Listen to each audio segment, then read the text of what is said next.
Good morning, everyone. Happy Monday. I hope that everyone is having an incredible long weekend and enjoying the last little hurrah before September really kicks us into gear to build routines again. There is so much going on this week.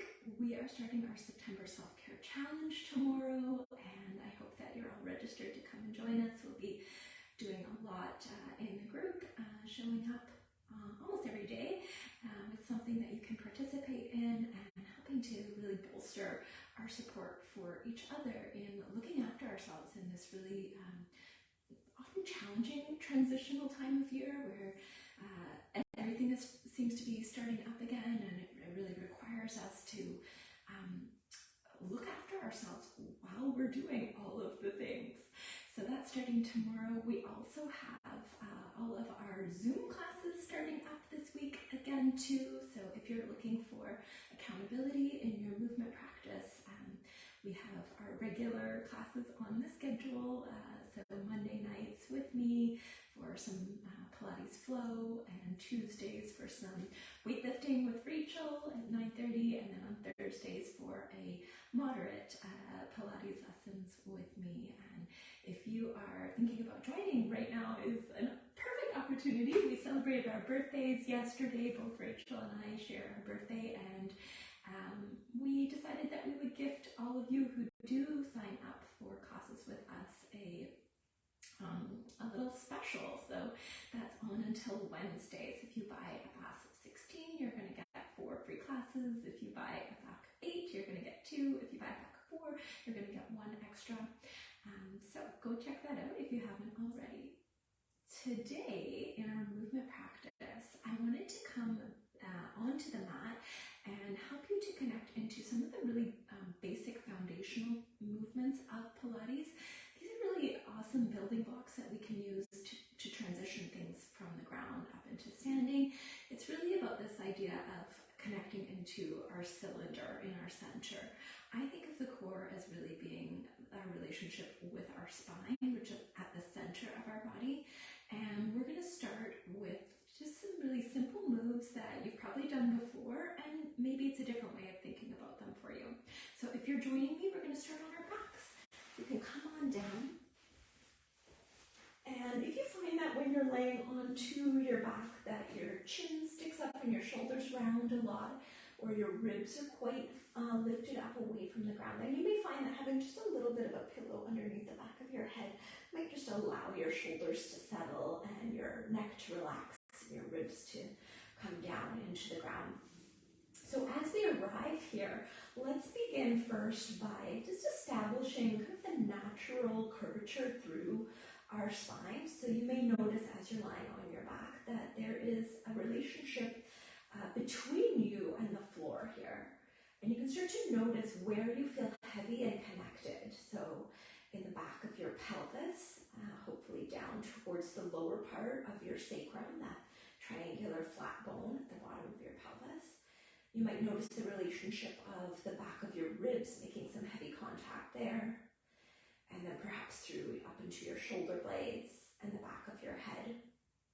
And then start to notice the parts of your back that are not touching the ground. So your lower back likely is not touching the floor, as well as the curvature behind the back of your neck. And depending on the tightness in the front of your chest, you may also notice that your shoulders are not touching the floor too.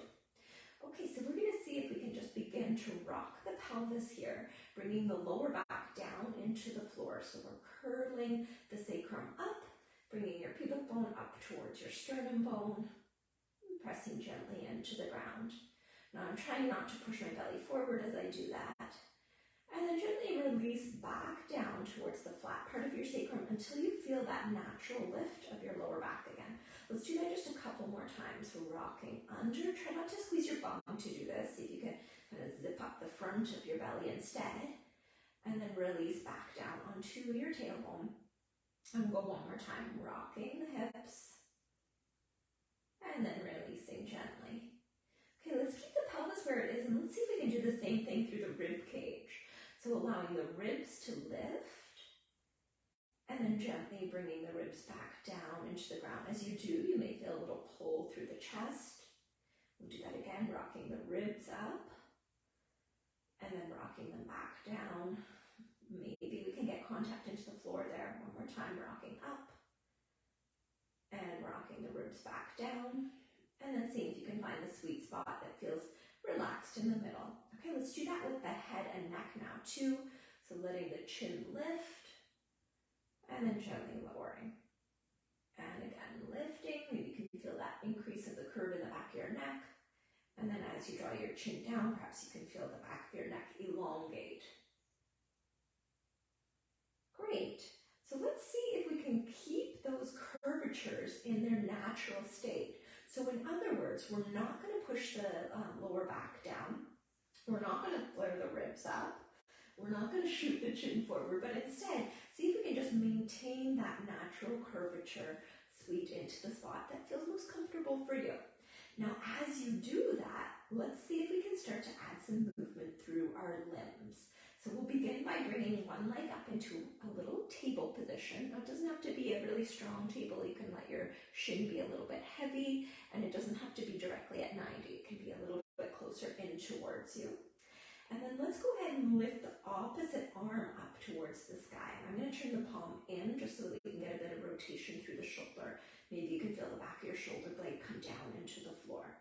So paying attention to the curves of your spine now, we're going to start to tap the toe down and reach the arm back simultaneously. And then bring them back up to the top. Let's keep going with that side, rocking back and forth.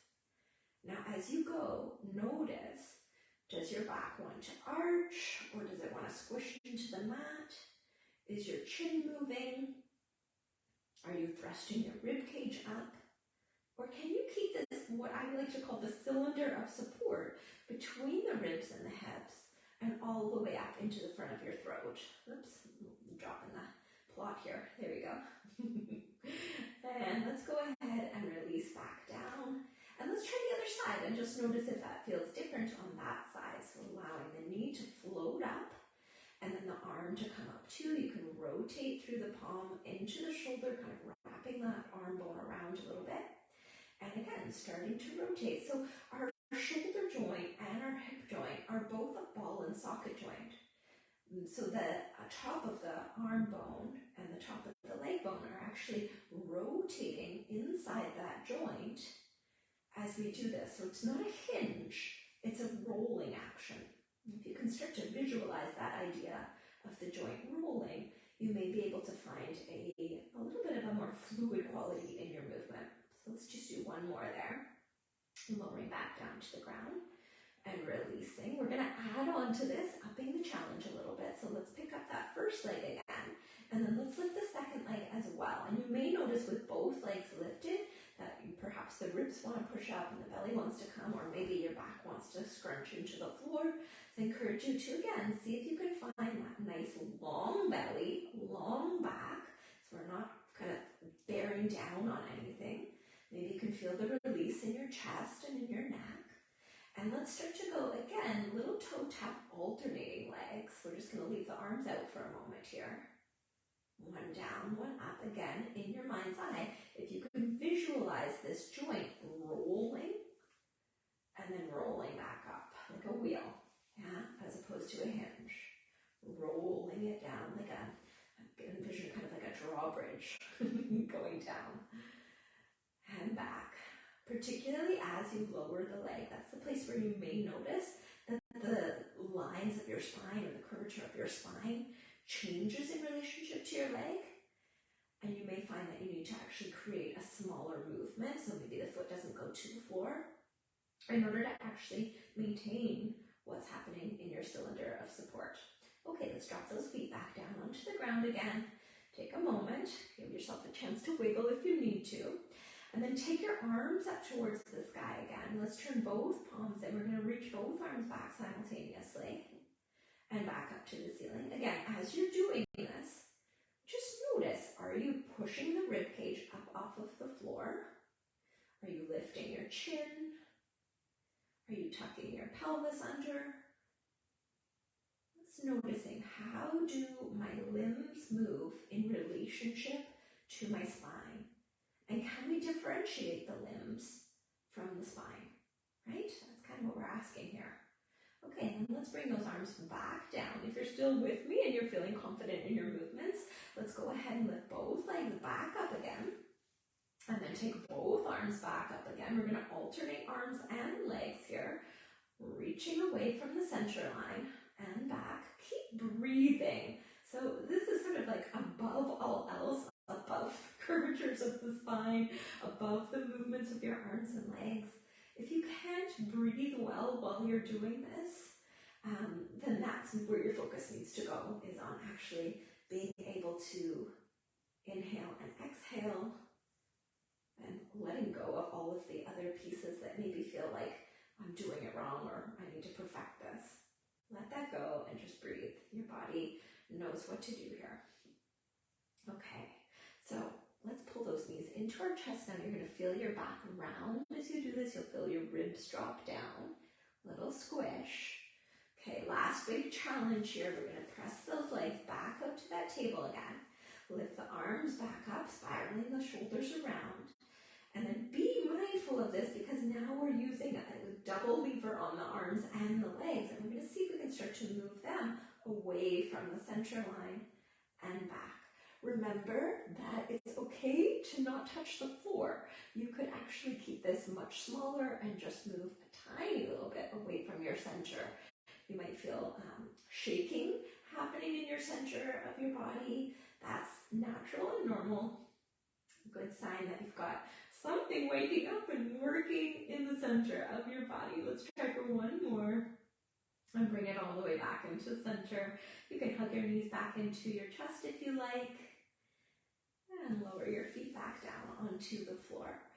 So when I think about a lot of the beginning moves of a Pilates sequence, it really does kind of hinge around some of these skills of being able to connect with our spine and being able to differentiate our shoulder joints and our hip joints from what's happening in our spine.